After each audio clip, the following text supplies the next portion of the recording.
dans différentes facettes. On est là aujourd'hui, c'est juste qu'on a fait un appel à la population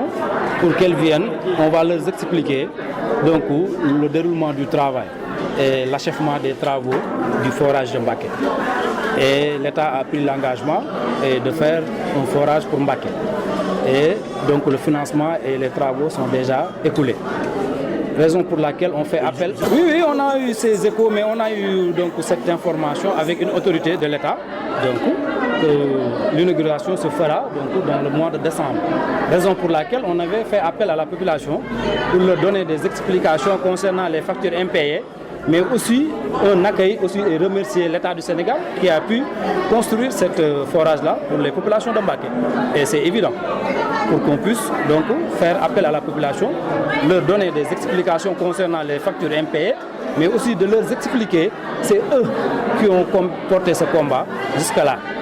S'il y a des gens ou bien des personnes à qui on doit féliciter, c'est la population, elle doit se féliciter elle-même.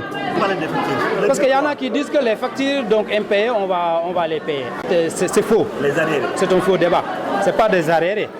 Parce que c'était une eau qu'on nous donnait qui ne remplissait pas les conditions de l'OMS,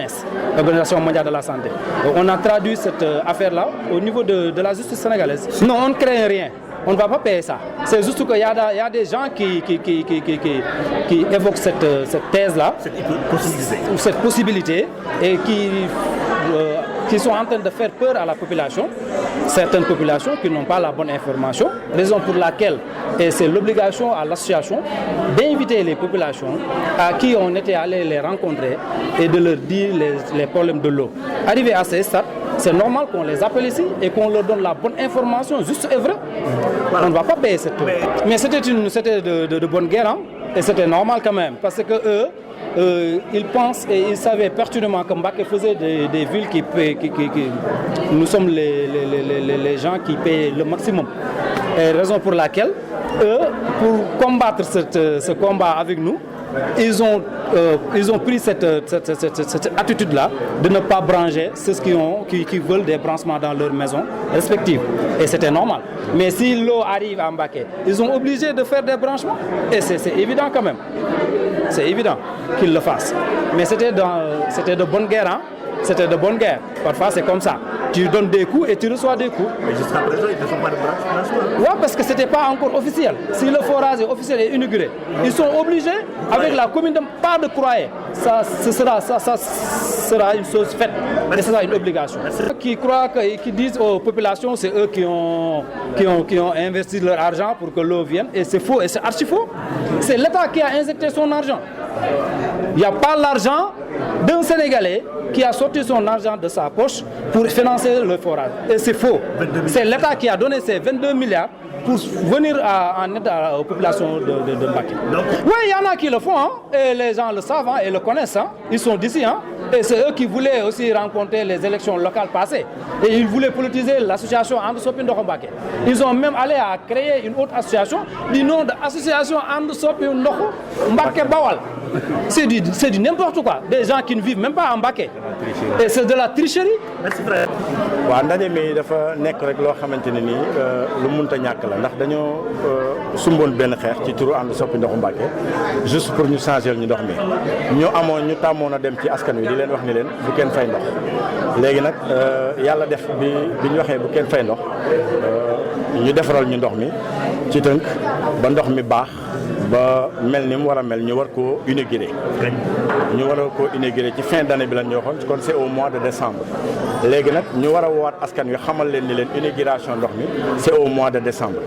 mais ci biir loolu dafa am loo xam ne da doon jaaxal askan wi mooy ñi yoroon facture yi ba pare lankoon bañ a fay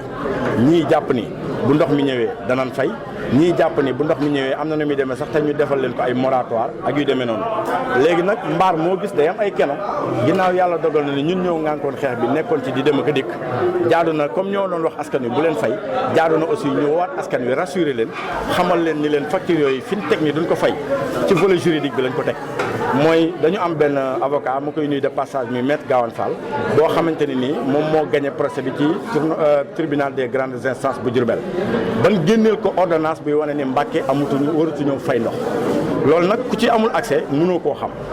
looloo waral ñu dajale askan wi xamal leen ni leen ñàkk a fay ndox mi bu mu leen jaaxal bu mu leen tiital ndax parewuñ pour fay ko te fas yéene wuñ koo fay.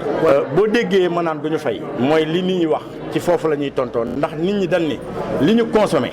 ndax danañ ko fay wala duñ ko fay. de 2019 à nos jours. dañuy rassurer population Mbacké bi nga xam ne ñun ñoo leen waxoon bu leen fay. parewuñ sax pour fay. mais fas yéene wunoo sax fay. man 2019 laa gëj a fay ndox. 1 million 400 et quelque. c'est de bonne guerre. tey population Mbacké bi jaral na ma ko mais lépp solo ci mbir mi di loolu. dafa fekk ne aw askan su fekkee danoo booloo ngir luy jëmmal seenu commune kanam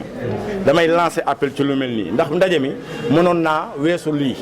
mais kilifa gi dafa yable ni nañ ko arrêté. li tax ñu arrêté ko mooy ay malentendu yu ñu dégg mu am ay coow ay werante ay discussion ci entre ànd soppi ndoxu Mbacké ak ànd soppi ndoxu Mbacké Bawol ma bëgg a wax rek position bi nga xam ni fa la ànd soppi ndoxu Mbacké ne association ànd soppi ndoxu Mbacké li ciy position mooy moom ndox mu neex moo ko ñor ndax ñun dañoo yërëm suñu jigéen ñi li ñuy daj ci ndox mi boo nekkee jigéen wéru ndox mi lan lay njëkk a tere li xew Sadio gi ndox mi jógee xew Mbora war naa mën a xew Mbacké mooy jigéen ñi kenn ku ci nekk war ngaa mën a mbayum noor te bu ñu amee ndox mu neex jigéen ñi war nañoo mën a mbayum noor war nañoo mën a am ay garab ay arbre fruitier fii ci dëkk bi mais ñun niimaa rek la ñu am bëri na ay conditions yu tax ñu yëkkati xeex bi li ci ëpp solo nag ba tax appel bii amoon bokkoon na ci ñëpp xam nañ ne Mbacké Sen'Eau bii fi ne benn guichet moo fa ne benn guichet boo xam ne boo demee di fay ndox même boo yoree téeméer attan na laa delloo téeméer bi nga war a fay 200 mun la demal wutali sa bopp weccet ñu jàpp ni la Sen'Eau war nañoo mën a organiser wu ba am ñeenti guichet pour que ki war a fay ndox su ñëwee mën a fay rapidement mën a dellu ci ay yëfam. bon association ànd soppi ndoxu Mbacké am na récépissé mais ñoom li ñuy def pour raison de sécurité la te ànd nañ ceeg ñoom parce que boo déggee ñaari xale yuy werante soo bañee ñu laale da ngay teel a artu te ñoom loolu lañ def.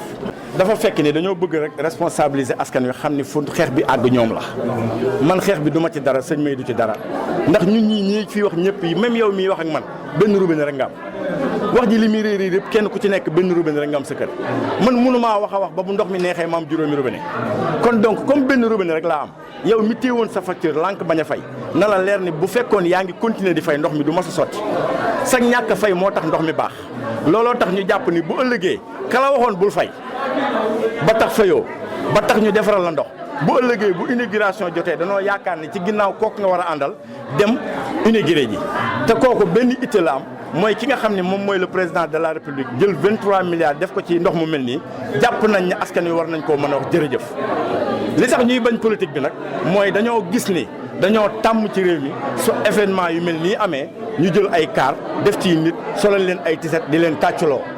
te askan wi waruñoo tàcc kenn au contraire askan wi la ñu war a tàcc ndax ñoom ñoo xeex ndox mi waruñoo dem ci ginnaaw benn autorité bi fi ne moo war a ñëw ci ginnaaw askan wi xool lii bëgg-bëgg askan wi ñu di